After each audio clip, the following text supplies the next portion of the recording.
Es economista, director de Equilibra. Diego, querido, ¿cómo te va? ¿Qué sé, Rolo? ¿Cómo estás? Muchas gracias. Al contrario, ¿hay motivo para tanta euforia? La euforia de los mercados no se correlaciona con lo que van a vivir, con lo que va a vivir la sociedad, lo que vamos a vivir los argentinos. La euforia de los mercados, en donde suben las acciones, sube el precio de los bonos, en donde el mercado del dólar tiene unos primeros minutos de un partido muy largo, en donde veremos dónde se estabiliza. Lo que vos decís hacer es estrictamente cierto, un 12% de evaluación oficial del dólar oficial, y eso naturalmente va a ir a precios, porque así funciona el sistema en la Argentina, porque así funciona la economía argentina, y naturalmente eso genera más recesión, menos jubilaciones, más caída real del salario, y en unos meses eso sobra. Con lo cual, yo siento a los gobiernos... me parece que no es momento para festejar nada, no hay ningún gol que se pueda cantar. O sea, no ni un gol, ni mucho menos ganaron el Mundial. Por eso, me parece no sumamente desmedido. Hay dos cosas que parecen desmedidas del gobierno. Primero, la impronta del presidente absolutamente descalificando cualquier tipo de opinión diferente a la de él. Si el presidente, si vos no te congraciás con él y no estás de acuerdo con sus ideas, con su método, con su forma, directamente te pone en la vereda del frente, y no es que dice estoy en desacuerdo, aparece fácil la descalificación, el insulto. Sí, pero con un detalle, que buena parte de las personas que dijeron, ojo, que el dólar está barato, tenían razón y tuvieron que devaluar. Claro. Por ejemplo, Domingo Cavallo, digo. Pero sí, hay un montón de economistas que venimos diciendo que hay un problema con el tipo de cambio y un problema con la acumulación de reservas en el Banco Central, y naturalmente el sistema productivo. El dólar es un precio muy importante. Frente a eso, lo que había por parte del presidente, una profunda descalificación. Recordemos además que acá no solo se devalúa la moneda, se devalúa la palabra del presidente. El 7 de febrero, el presidente de la Nación, en el diario La Nación, escribe una columna de opinión diciendo que bajo ningún punto de vista se iba a modificar el régimen cambiario. Me había olvidado de eso. Tenés razón. Que bajo ningún punto de vista era transitorio y que bajo las condiciones eran bajar la inflación a cero en términos internacionales, y que el camino era ese, y que estaban dadas las condiciones, que no había un problema con el tipo de cambio, y que estaban dadas las condiciones para que la Argentina siga con ese esquema, que era sumamente creíble. 2 meses después, la Argentina abandona el régimen cambiario, hace un acuerdo con el fondo, que no es una concesión, es una claudicación, es la demostración del fracaso de la política hasta hace unos meses atrás. O sea, es un acuerdo, o sea, este acuerdo con el fondo es un acuerdo con el fondo típico, otro capítulo más de los acuerdos con el fondo. Vos decís una claudicación, y sí. Sí, pero hay un punto importante. ¿Cómo se llega? Porque el primer vencimiento de capital, que son los recursos fuertes que hay que pagar, es en septiembre del 26, con lo cual tuvieron que, después del escenario internacional muy complejo, y un tema no menor, Rolando, que es el efecto Libra, porque ahí empezó fuertemente la fuerte desconfianza hacia la Argentina, el aumento del riesgo país y el aumento de los problemas, la desconfianza propia de un sistema que no funciona.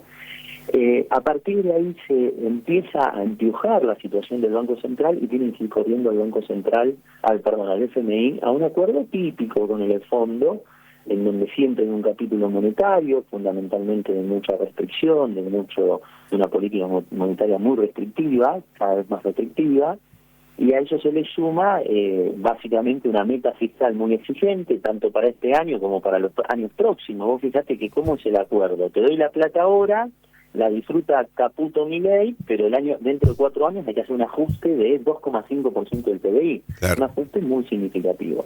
Que le va a caer al próximo gobierno si es que esto no reelige. Absolutamente. Entonces, bueno, yo creo que volviendo al origen de la pregunta, yo creo que no hay nada para festejar. Me parece que hay que ser muy prudente, me parece que hay que ser sumamente cauteloso de una Argentina que está viviendo un momento difícil. Los consumos masivos están muy por debajo de hace 2 años atrás. Es dispar el crecimiento, no es lo mismo que lo que pasa en Vaca Muerta o en la cordillera con la minería, que lo que pasa en el conurbano bonaerense o en la ciudad de Buenos Aires. Eso te iba a preguntar, frenate ahí un cachito, porque el presidente dice, estamos creciendo más que la economía de los Estados Unidos. Sin embargo, hay índices, y dice, bueno, y nos sacamos a 10 millones de personas de la pobreza. Sin embargo, si el consumo cae, si aumenta el desempleo, hay una parte que, o sea, o hay algo que yo no estoy entendiendo. ¿Cómo es posible que crezca la economía en este contexto? Lo que pasa es que crecen sectores muy concentrados, crece mucho en todo lo que es minería y cantera, que básicamente dentro de ese rubro está todo el tema vaca muerta, petróleo y demás, en donde realmente está funcionando muy bien, se ve afectado, o sea, está lesionado con la caída del precio del petróleo en los últimos días. Todo lo que tiene que ver con la minería ha crecido, hay una perspectiva interesante, no son actividades de mano de obra intensiva. Y todo lo que tiene que ver después de una crisis muy profunda del agro en el 23, una recuperación de un agro que de alguna manera ha tenido un buen clima. O sea, tres sectores pero que no generan mano de obra. No, y después vos tenés sectores como la construcción que están muy caídos, que son mano de obra intensiva, que están sumamente caídos, con niveles de actividad muy bajos. Tenés los sectores industriales que se recuperan pero a niveles todavía muy bajos. Y después tenés toda la actividad de servicios muy compleja porque, bueno, el turismo receptivo está, o sea, vos le preguntabas a un taxista hace 2 meses cuántos brasileños recibía por día y era normal hace unos meses atrás. Hoy evidentemente toda esa actividad está muy resentida y el salario público cayó casi 18% en términos reales en los últimos 15 meses. Con lo cual hay actividades que están muy por debajo y por eso los niveles de consumo están muy bajos. Bueno, lo que pasa es que estamos marchando a otro modelo de país, un modelo de país más parecido al de Perú, digamos, que va a tener sectores fuertemente rentables en sus exportaciones, como es la minería y la pesca en Perú. Nosotros no tenemos tanta pesca, aunque podríamos tenerla, y tendremos el agro y la minería, y el resto que se arreglen. Bueno, pero la Argentina tiene una tradición industrial muy fuerte, es uno de los pocos países que producen autos, es uno de los pocos países que tiene un complejo industrial fabril de industrias pesadas, y producto de eso también tiene una clase media, porque fundamentalmente están asociados los empleos industriales y los empleos de estas grandes empresas a mejores salarios. Con lo cual ahí aparece otra dimensión, que vos das en la tecla, Rolo, que es la dimensión política.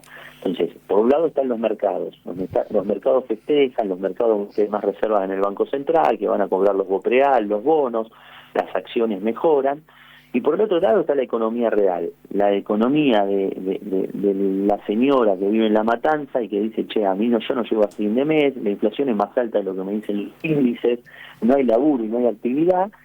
Está la economía que bajó los precios, la soja más barata que hace 2 meses atrás, con lo cual todos un poquito más pobres, lo mismo pasa con el petróleo, y está la política como una dimensión importante en la economía, en donde hay una crisis muy grande, un deterioro muy fuerte, y en donde hay un presidente que no solo descalifica, sino que no institucionaliza los cambios. Está bien, pero sigue teniendo entre un 30 y un 40% de gente que es fervorosa de él y le cree. Bueno, veremos esto, cómo se transmite después en votos y cómo que efectivamente si construye mayorías para hacer las reformas que están comprometidas incluso en la carta de intención del Fondo Monetario Internacional. Él a la política la usa como punching ball para la discordia, para buscar culpables y para señalar adversarios. No la usa ni para debatir ni para poner sobre la mesa grandes temas en la Argentina, que son temas posiblemente que requieran otra institucionalidad y otro debate. Me parece que en la medida en que tenga devaluada su palabra, porque estamos acostumbrados a lo devaluado de la palabra del presidente. Recordemos que arrancó rompiendo el Banco Central y dolarizando la economía y terminó sacando un crédito en el FMI para fortalecer el Banco Central y diciendo que hay que apostar al peso. O sea, lo que pasa que lo que pareciera normal en cualquier país, en la Argentina ya empezamos con niveles de normalidad muy altos. Pero no hay plan de estabilización posible, de baja de inflación, de crecimiento genuino, si no hay instituciones creíbles. Y para que haya instituciones creíbles, le guste o no le gusta al presidente, ir a de política. Porque las cosas se debaten, porque hay un congreso y porque hay organización. Sí, pero fíjate que logró la sociedad que tiene un rumbo, ¿no? Con minoría en ambas cámaras y a fuerza de DNU, veto y de no tener presupuesto, logró modificaciones que muchos otros presidentes con mayoría en ambas cámaras no lo habían tenido. A fuerza hasta cierto punto ha logrado en principio algún tipo de gobernabilidad, ha logrado evitar vetos, pero tampoco ha logrado modificaciones significativas. Recordemos que el esquema de regulación son las casillas rodantes que pueden andar sobre las rutas que están hechas bolsas o la licencia de conducir. Todavía no ha habido, digamos, las modificaciones del régimen profundo. No ha habido, sí ha podido gobernar con muy pocos diputados, pero no tiene grandes iniciativas. De hecho, las iniciativas de poner ministros en la Corte no pudieron llevarse adelante. se le rechazó un DNU, no tiene aprobados los presupuestos, que esto es una muestra de debilidad, y es un gobierno que además no explica. Es un gobierno que no va al Congreso a explicar, no le explica. Bueno, si asumió de espaldas al Congreso. Grande, ¿no? Asumió de espaldas al Congreso. Espera que aquí Alfredo Casado te quiere hacer una pregunta, Diego. Diego, voy a lo político. ¿Y cómo ves a los del otro lado? Digo, ¿cómo ves a la oposición? ¿Cómo ves al peronismo? Vos que tuviste tus complejidades ahí con los muchachos, con la Cámpora. ¿Cómo ves a Cristina, Cámpora y Kicillof, sobre todo ahora? Mirá, lo veo en un momento difícil, una etapa difícil. Lo importante es que podamos no solo renovar el cuerpo de ideas para volver a sintonizar con la sociedad, una sociedad que es muy exigente, muy demandante y que evidentemente tiene muchas frustraciones, pero que en algún momento los distintos sectores del peronismo van a presentar una propuesta y una opción para hacer una alternativa en la Argentina. Yo creo que no es momento ni de señalar, ni de marcar cosas, sino de buscar alternativas serias. Cómo hacemos un país que pueda producir, cómo hacemos un país que tenga industria, cómo hacemos un país en donde el conurbano sea viable, cómo hacemos un país en donde tengamos una obra pública que funcione, que sea transparente, pero que tenga un horizonte claro para la producción, para el trabajo, cómo logramos nuevamente recuperar las jubilaciones y las pensiones. Lo de los jubilados es dramático, porque si bien es una voz muy sensible en la sociedad, hay mucha ausencia, hay mucho silencio, y la pérdida de las jubilaciones ha sido muy grande y se recupera muy lentamente. Perdón, el fondo le pide una reforma jubilatoria que ya sabemos que no va a ser para bien. Está clave, ahí no te extrañe que salgan de ahí con una jubilación a los 70 o a los 65. Bueno, por eso. Entonces, la verdad es que me parece que frente a eso hay que plantear alternativas, y que esas alternativas tienen que ser pensando en una sociedad que empiece a ser más parecida. Pero Diego, ¿hizo bien Kicillof? ¿Te parece pública, te quiero sacar una definición? Sí. Digo, ¿hizo bien Kicillof? ¿Te parece que hizo bien en enfrentar, entre comillas, a Cristina? Mira, estoy en una etapa en donde estoy mirando las cuestiones técnicas con rigurosidad y precisión, y no estoy en analítico del peronismo. Tengo mis opiniones al respecto. Yo creo que hay una responsabilidad muy seria de que Milei hoy esté gobernando la Argentina. Eso es verdad. Entonces me parece que yo lo que espero como un dirigente del peronismo, como alguien que se formó en el peronismo, que tuvo la oportunidad de trabajar con Cristina, mucho con Néstor Kirchner, que tiene muchos vínculos con los gobernadores, que nos hemos formado en el peronismo, yo quisiera algo distinto, algo que sea, primero que haya una autocrítica, porque evidentemente dejar un país con 200 puntos de inflación, desorden en la calle, desorden político y una pobreza creciente, terminó siendo el caldo de cultivo para que un personaje como Milei hoy esté gobernando. Y no hubo una autocrítica profunda. Y yo no esbozo, lo que veo es peleas que no se entienden, porque yo no soy catador de coca, pero entre Coca Light y Coca Cero yo no advierto la diferencia.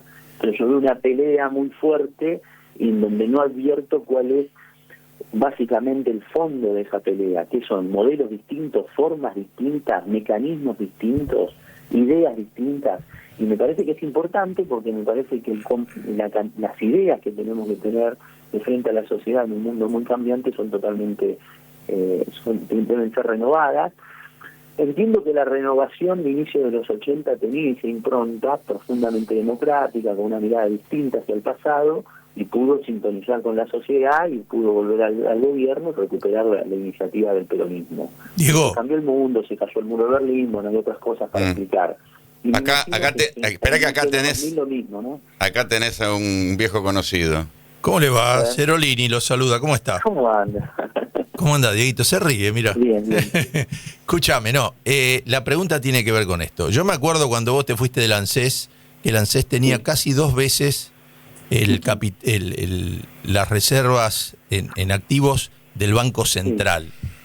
Como estos muchachos no son muy apegados a las leyes ni a nada y hacen cualquier cosa en cualquier área, ¿vos tenés idea que está la Constitución, eso para eso es una antigüedad. Por eso. Entonces, ¿vos tenés idea qué está quedando del Fondo de Garantías del ANSES? Si lo han esquilmado, en qué nivel está, porque para atender a los jubilados claramente no lo usaron. Es decir, que no sé qué están haciendo con ese fondo, pero era mucha plata. Bajando el dólar MEP. Sí, a valores de hoy serían casi 80.000 millones de dólares, y debería haber sido un fondo que tendría que haber crecido, y la verdad no ha pasado. No hay explicación. No sé si yo les pregunto a esta mesa, que es informada y que es una mesa que todos los días comunica cosas, quién es el director ejecutivo del ANSES, probablemente no. Sí, un no tipo de conozcan. Caputo. Bueno, pero no sabes quién es. No, es un timbero. Segundo, ¿cuántas veces en los últimos tiempos escuchaste a un director ejecutivo del ANSES que vaya a dar cuenta al Congreso de la Nación de cómo está ese activo? No, acordate que cuando De los Ceros anticipó lo que va a suceder, que querían una reforma, el gobierno iba a hacer una reforma previsional, Milei lo echó en menos de 10 minutos. Por eso. Entonces, me parece que un tema tan sensible como son las jubilaciones, imagínense que en el gobierno de Macri, de Alberto Fernández y de Milei, las jubilaciones no paran de caer. Sí, un No desastre. paran de caer.